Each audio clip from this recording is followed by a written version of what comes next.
SC Movie presents 127 Hours. This is the story of a boy. This boy's name is Aron Ralston. Aron goes hiking, and the place he goes to is completely deserted. There's no one around for miles, and while he's out hiking in the wilderness, he unexpectedly sees two girls. Actually, these girls have lost their way. He says, "Can I help you with something?" And he goes over to them. Their names are Kristi and Megan. He shows them the right path, and to guide them, he joins them on their journey.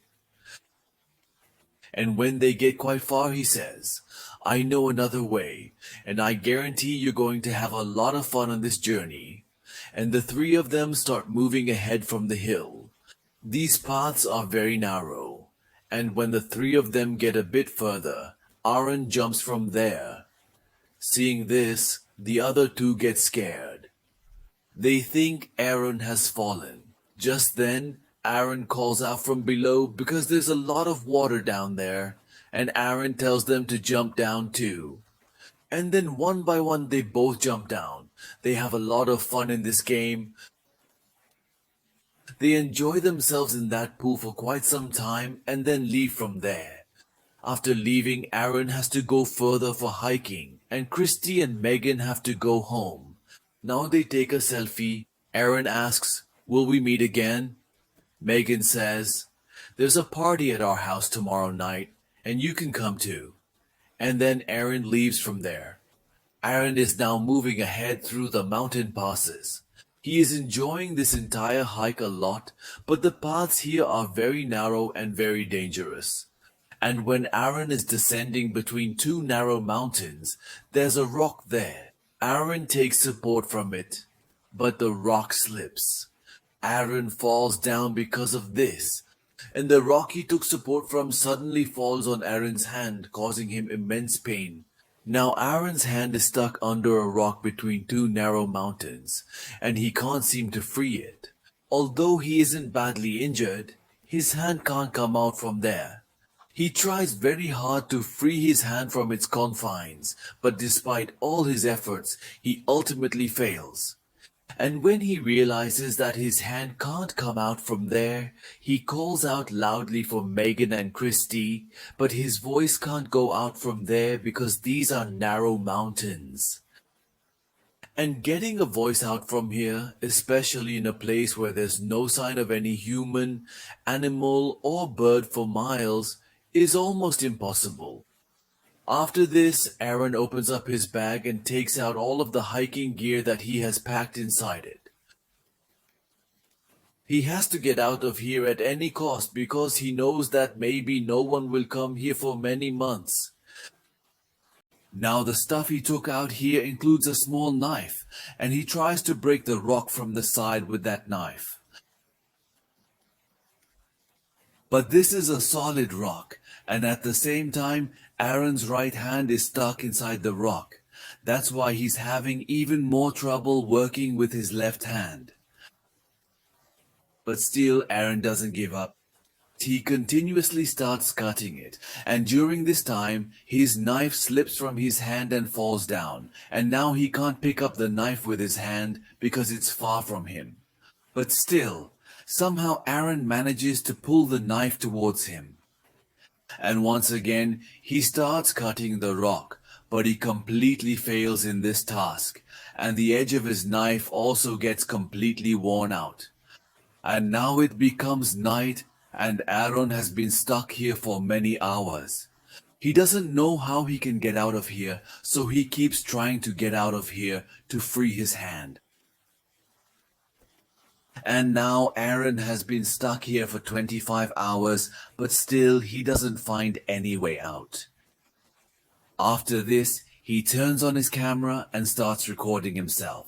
He says that he has been stuck here for the past 25 hours, and no one knows that he is here because he came here without telling anyone. He also says that he has very little food and only 400 to 500 milliliters of water to drink. Now while he is recording everything, he hears some noise from above, and he thinks that someone is there. and Aron starts shouting loudly. But his screaming and shouting don't help at all because there is no one there to hear him, and after a few hours of this, it becomes night again. Aron feels hungry, and he eats the leftover food he has. And then he remembers that tonight Kristi and Megan had invited him to a beer party, and he starts imagining that party, talking to himself. Actually, being alone, all this is very common, and he also remembers the moment when he was leaving his house for hiking on Saturday. During that time, his mom's call also comes, but he doesn't receive their call. They didn't know that he was going hiking. If he had told them about his plans, maybe they would have come looking for him here, but now no one knows where Aron is or where he might have gone. Now, on the third day, that is, Monday, Aron makes a pulley. He ties ropes to the stone that is positioned above his hand and then tries to lift the stone by pulling on the other end of the rope. But even after trying a lot, the rock doesn't move. After this, he tries to lift the rock with all his strength by trapping the same end of the rope in his foot. But this time too, he doesn't succeed. And now on the third day, Aron's drinking water also runs out. And when he needs to urinate, he collects it in his bottle because if he doesn't get access to water, he might have to resort to drinking his own urine in order to survive. He has nothing to do here. That's why he pays attention to the smallest things. He can't even move from this place. Sometimes some insects come by, and if he wants to kill and eat them, he has to patiently wait for them to come to him. Along with this, in this mountain pass, there is only 15 minutes of sunlight in a day, after which the sun goes away. Within 3 days, Aron becomes completely distressed from hunger, thirst, and this environment, and now he decides that he will cut off his hand. He ties his hand tightly from above and then tries to cut his hand with the knife that he has in his possession. But now the blade has become dull, so even the thin skin of his hand doesn't cut with that knife. This disappoints Aron, and he records on the camera to never buy cheap tools from China. They are useless, and thus another day ends. Night falls. Aron remembers his past days a lot. He remembers his family, his ex-girlfriend, and many friends. While he is reminiscing about all of them, clouds thunder ominously in the sky, and it starts raining heavily. Aron had run out of water by this time. He fills his bottle with water, and water starts coming into the mountain pass where he is trapped. And slowly but surely the water level keeps rising higher and higher, and Aron starts drowning in it.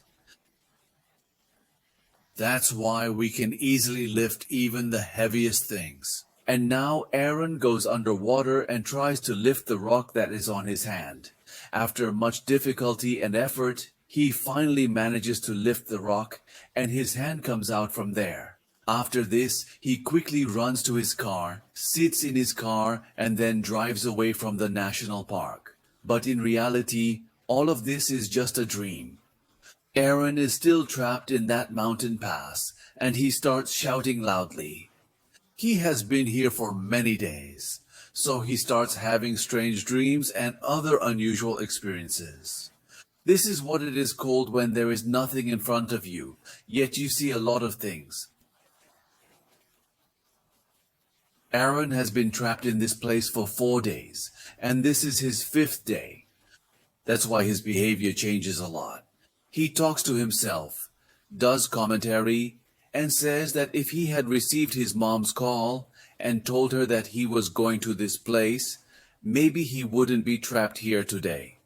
And the shopkeeper from whom he bought the hiking gear, he didn't tell him anything either. If he had told him something, he might have filed a missing report, and someone might have come to look for him. Aron tells his mom and dad that he loves them very much, and he's recording all this because he has lost hope of getting out of here himself.